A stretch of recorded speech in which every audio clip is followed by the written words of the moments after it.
အားကစားရန်ကြိုက်တယ်ပြီးတချင်းလောက်ရတာကြိုက်တယ်ကျန်တဲ့ချိန်တွေက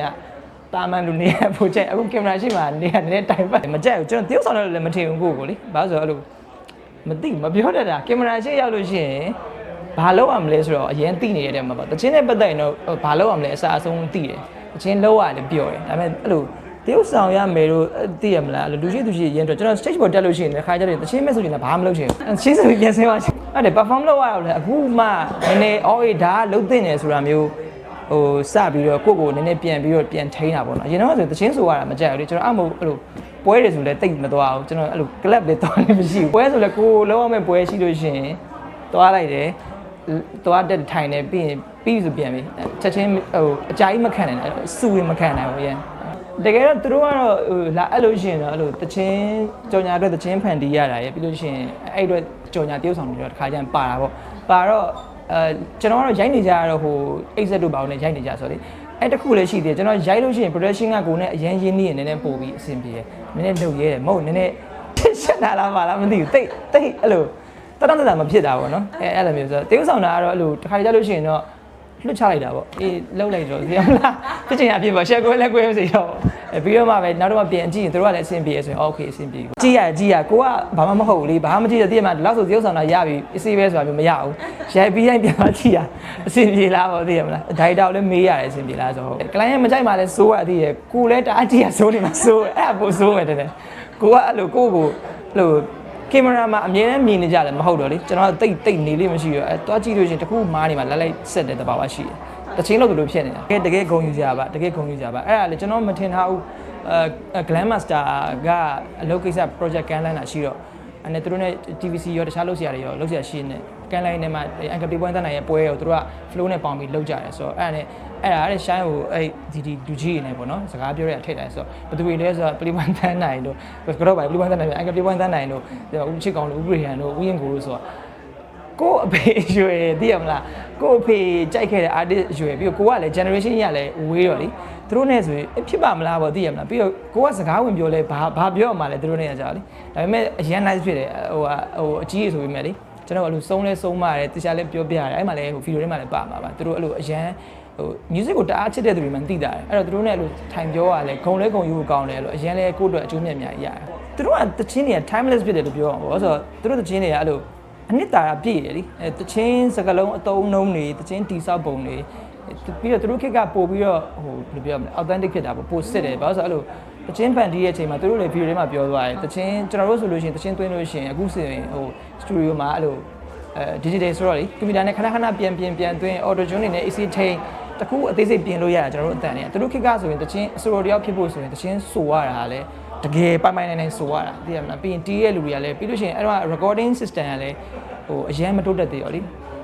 အပြိုင်လို့ရတာတယောက်မှမှားလို့မရဘူးဆိုတော့အဲ့အမားမပါအောင်သူတို့မှအများကြီးကျင့်ထားတယ်ကျွန်တော်တို့ကျတော့နည်းနည်းပေါ့တယ်သမားလည်းအစ်စ်ပြင်လို့ရတာလေအဲ့တော့ဟိုသူတို့ကပို့ပြီး authentic ဖြစ်တယ် energy လည်းပို့ပြင်းတယ်တချင်းလုပ်တဲ့အချိန်မှာလည်းဟိုအခက်ခဲတွေသူတို့ကပိုများတယ်သူတို့ခင်မှာဆိုလို့ရှိရင်ဒါပေမဲ့လည်းအဲ့ခေတ်ကနေအဲ့လိုတချင်းတွေလုံနိုင်ခဲ့တဲ့သူတွေဆိုတော့အခုချိန်ထိလည်းအဲ့တချင်းတွေကဟိုအရန်ဟိုစံထားရတော့ဆိုတော့လေဒါကအရန်လေးစားဖို့ကောင်းတယ်old school တွေတွေ့တိုင်းမဟုတ်ပါဘူးကျွန်တော်လူတိုင်းစီမှာဖြစ်ပါတယ်တကူကိုကြည့်တိုင်းအကြီးဖြစ်အငယ်ဖြစ်အကြီးရဆိုလို့ရှိရင်လည်းအော်ဒီလိုမျိုးစံနှုန်းတွေအရေးသွေးမျက်နှာအငယ်ဆိုလို့ရှိရင်လည်းဒီလိုမျိုးတစ်တဲ့ဟိုဟာလူသေးရပေါ့ inspire ကတော့အကုန်လုံးဖြစ်တယ်ကျွန်တော်စီမှာအဲ့လိုအကြီးအငယ်လို့မရှိဘူးငယ်အငယ်လေးလည်းအငယ်လေးဆိုတော့အဲ့လိုနောက်ပိုင်းတက်တဲ့အစ်စ်ဘယ်အစ်စ်ဖြစ်ပါအဲ့လိုကြည့်လို့ရှိရင်အော်ဒီဟာကောင်းတယ်လို့ခံစားရင်အော်ဒီဟာလေးမိုက်တယ်ပေါ့ဒါကိုအဲ့လိုလေ့လာတော့မဟုတ်ဘူးအဲ့လို inspire ဖြစ်တာ okay ဒီလိုမျိုး fresh ဖြစ်တာလည်းကောင်းတယ်အကြီးတွေရဲ့အဲ့လိုတချင်းအနှစ်သာရဖန်တီးတိဆောက်ပုံတွေကျွန်တော်တချင်းတွေပဲအကုန်လေ့လာတာကြိုက်တယ်ဟုတ်ကျွန်တော်ကဟိုကတရုပ်ဆောင်တာတော့မရတော့ဘူးထင်တာပဲကိုယ့်အကိုလေတခါမှလည်းကင်မရာရှိမှတော့တိုင်ပတ်နေတာဆိုတော့ပြီးတော့ဟိုဟာဗာလေတချင်းဆိုရတာတကယ်ကြိုက်တယ်တချင်းဆိုရတာမဟုတ်တချင်းဖန်တီးရတာကြိုက်တယ်တချင်းဖန်တီးရတာကိုကြိုက်တယ်တောက်လျှောက်အဲ့လိုတချင်းထိုင်လုံနေရတာဆိုရင်ကျွန်တော်တို့ထမင်းနေဟင်းနေပါမသိဘူးအဲ့အချိန်လေးဆိုပျော်တယ်ကွာကျန်တဲ့အချိန်တချင်းပြီးသွားပြီးထုတ်လိုက်ပြီးဆိုလို့ရှိရင်ကျွန်တော်ဘာမှစိတ်ဝင်စားနောက်တစ်ခုလို့ပဲစိတ်ဝင်စားအဲ့ဟာကိုပြန်ဟိုရှိုးဆိုဖို့တွေပါကျွန်တော်တိတ်စိတ်ဝင်စားအဲ့အကျင့်ဖြစ်နေအဲ့အခုနည်းနည်းပြင်ဖို့ကြိုးစားနေပတ်စံရှာအောင်မလို့ကျွန်တော်ကအဲ့လိုအရန်ကြီးကိုကြိုက်နေတဲ့ဟာမျိုးရဲ့လို့တော့အဲ့လိုဟိုလိုမျိုးကြီးအတီတကြမရှိကျွန်တော်စိတ်ကအမြဲတမ်းပြောင်းနေအဲ့လိုကြိုက်တယ်ဆိုတာတဲ့အဲ့လိုပေါ့အဖေကအဲ့အမတ်တရတခုရှိအဖေကအဲ့လိုကျွန်တော်အဖေကအဲ့လိုငယ်တော့ကတချင်းတွေဟိုအခွေတွေဝယ်လာလေအဲ့ခက်ကဆိုလို့ရှိရင်ဒါပေမဲ့အဖေကဘာထူးဆန်းလဲဆိုတော့အဖေကငယ်တည်းကသူဝယ်လာတဲ့အခွေတွေကနိုင်ငံသားဆိုရယ်ဟိုအဲ့တော့က Michael Jackson ရဲ့ Britney Spears ရဲ့အဲ့ album တွေပဲအဖေကအိမ်မှာဖွင့်တာ ကျွန်တော်ကငယ်တဲ့အဲ့အရာတွေပဲကြည့်ခဲ့ရဆိုတော့အဲ့ဒီဟာတွေတော့ဟိုအဲ့တော့ဆိုရင်အိုးဒါကြီးကမိုက်တယ်ပေါ့အခုချိန်ပြန်ကြည့်ရလဲဟိုဂျပန်ဆို Michael Jackson ဇာကားပြန်ထွက်သွားသေးတယ်အဲ့ဒါဆိုလည်းပြန်ကြည့်လို့ရှိရင်အရင် inspire ဖြစ်ရတယ် artist ကြောက်ကဒီလောက်ထိကိုအဲ့လိုဟိုစိတ်ထဲမှာတတ်မှတ်တဲ့ဟာကိုလိုက်လို့ရတယ်ဆိုတော့ limit မရှိဘူးဆိုတဲ့ဟာတွေပေါ့နော်ဆိုတော့အရင်ကြိုက်တဲ့ဆိုတော့ဆိုတော့အဲ့လိုငယ်တော့အဲ့ဟာတွေကြည့်ခဲ့ရတော့လေအဲ့မျိုးဆိုရင်အဲ့လိုသဘောကျတယ်မြန်မာ music ဆိုလို့ရှိရင်အခုဆိုလက်ကျန်ရည်နဲ့တွေ့ရတယ်သဘောကျတယ်အငယ်နဲ့တွေ့လို့ရှိရင်ဒီကောင်တွေလုပ်တဲ့ music တွေ့လို့ရှိရင်သဘောကျတယ်ကျွန်တော် music ဆိုအကုန်သဘောကျတယ်ဟိုလိုမျိုးရရှိရကျွန်တော်အဲ့လိုလေဟိုဟာပေါ့မဖြစ်နိုင်ဘူးဆိုတော့မရှိဘူးပေါ့နော်လူတွေကလှုပ်ချင်တာအကုန်ဖြစ်တယ်ကျွန်တော်စိတ်ထဲမှာအဲ့ဒါတော့အမြဲတမ်းခံယူထားတယ်ဒါပေမဲ့ကိုယ်တိုင်လှုပ်ချင်ဖို့အတွက်အရင် passionate မဖြစ်နေတယ်တရုပ်ဆောင်တဲ့အိစာကိုဒါပေမဲ့တရုပ်ဆောင်နေဆိုတော့အနုပညာ art form ကိုတော့သဘောကျတယ်ဗျတရုပ်ဆောင်ခြင်းဆိုတဲ့ဟာသဘောကျတယ်အဲ့ character တစ်ခုတိစောက်ပြီးတော့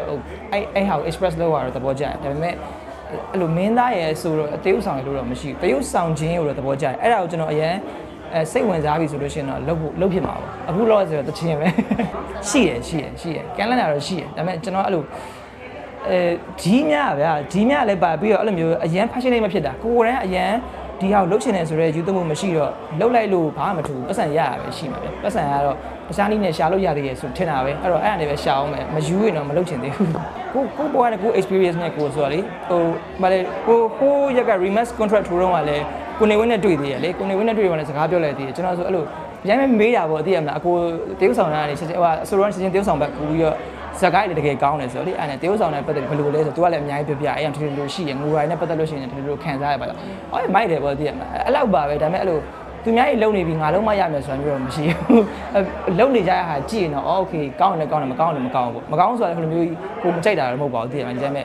ကိုခံစားလို့တိတ်မရအောင်ဆိုရင်မရဘူးပေါ့အဲ့လိုလောလောဆယ်တော့တချင်းပဲအခုလေ album အသစ်စလုပ်ဖို့ plan နေရဆိုလေအဲ့ဟာကိုပဲအာရုံစိုက်နေတခြားဟိုအာရုံစိုက်နေတာမရှိဘူးရှိုးပွဲဆိုဖို့လည်းအာရုံတိတ်မရှိဘူး album ကကျွန်တော်အခုမထွက်တာ3နှစ်ရှိပြီလေကျွန်တော် album အသစ်မထွက်တာဟိုက perfect 80s album ကျေးဇူးပါကွယ်တချင်းပါတဲ့ဟာအဲ့ era ပြီးကြတဲ့ကကျွန်တော်ကတချင်းအသစ်က album မထွက်တာဂျားထဲမှာတိုကန်နဲ့စိတ်ကနေဟို commercial လေးထွက်လိုက်ဟိုကလည်းတရားလည်းဖြစ်နေဆိုတော့တချင်း album အသစ်ထွက်ဖို့တာဆူနေအဲ့3နှစ်တွင်းမှာကျွန်တော်အဲ့လိုတချင်းအဲ့လောက်ယူနေလို့အဲ့ 80s era ပြီးတော့ကျေးဇူးပါကွယ် era ပြီးတော့ကိုတခြားလှုပ်ချင်တဲ့ဟာကိုရှာမတွေ့ရကိုရှာမတွေ့တော့ဒီတိုင်းနေနေတာအဲ့မဲ့ဒီတစ်ခေါက် album ကနောက်ထပ်ကျွန်တော်ရဲ့ version တစ်ခုကျေးဇူးပါကွယ် era တော့ကတော့ခုနကျွန်တော်တို့မျိုးဒီကုတ်တွေပါရနေတက်ရက်ပေါ့ဒီတစ်ခေါက်ကအဲ့ဒါမဟုတ်တော့နောက်တစ်ထပ်ယူသွတဲ့ပုံစံတစ်ခုထွက်လာမှာကျွန်တော်ရဲ့နောက်ထပ် version ပေါ့ကျွန်တော်အဲ့ဒါကိုအခု